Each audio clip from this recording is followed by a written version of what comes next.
ages. "Give me a call if you're interested. My name is Dorcas. Oh, and by the way, you can catch my act at the Laugh Palace on open mic nights. I'm the one who throws my pantyhose into the audience." Did I hear right? Did she actually say she threw pantyhose into the audience? Sounded more like a stripper than a comic to me. Needless to say, I didn't write down her number. In the first place, I wasn't really a comedy writer.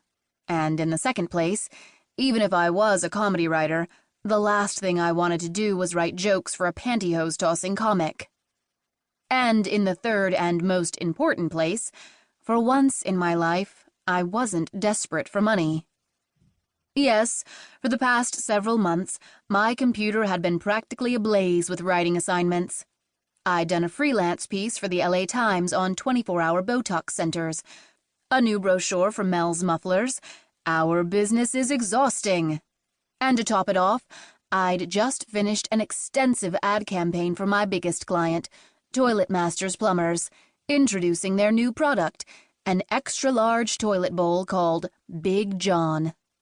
All of which meant I had actual funds in my checking account. What's more, if my job interview today went well, I'd be bringing home big bucks from the Reuben McCormick ad agency. I'd answered their ad for a freelance writer, and much to my surprise, Stan McCormick himself had called me to set up an appointment. Who knows, maybe he'd seen my Botox piece in the LA Times, or maybe he was the proud owner of a Big John. I didn't care why he wanted to see me. All I knew was that I had a shot at a job of one of LA's premier ad agencies, which was why that zit on my chin was so annoying. But with diligent effort and enough concealer to caulk a bathtub, I eventually managed to camouflage it. After I finished dressing, I surveyed myself in the mirror. If I do say so myself, I looked nifty. My Prada suit parred inches from my hips, which needed all the parring they could get. My Manolos gave me 3 extra statuesque inches, and my frizz-free hair was a veritable shine fest. I headed out to the living room, where I found Prozac draped over the back of the sofa. "Wish me luck, Pro," I said, as I bent to kiss her goodbye. She yawned in my face, blasting me with mackerel breath. "Hurry back, I may want a snack." "I love you too, dollface." Then I headed outside to my Corolla, where the birds were chirping, the sun was shining, and the grass was growing greener by the minute.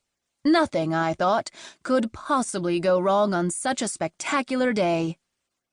I'm sure the gods had a hearty chuckle over that one. Chapter 2.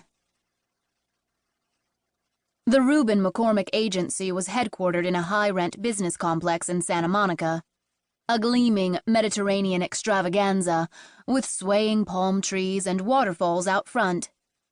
If you didn't know it was an office building, you'd swear you were at a Ritz-Carlton.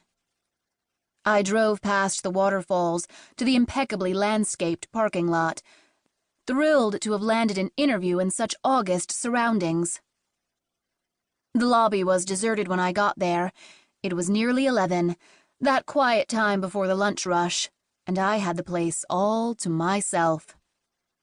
I rang for the elevator and started rehearsing my opening greeting.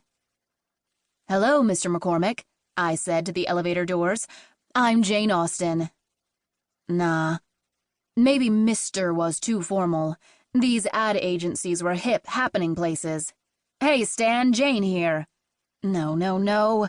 That was way too familiar. I wanted to be his writer, not his golf buddy.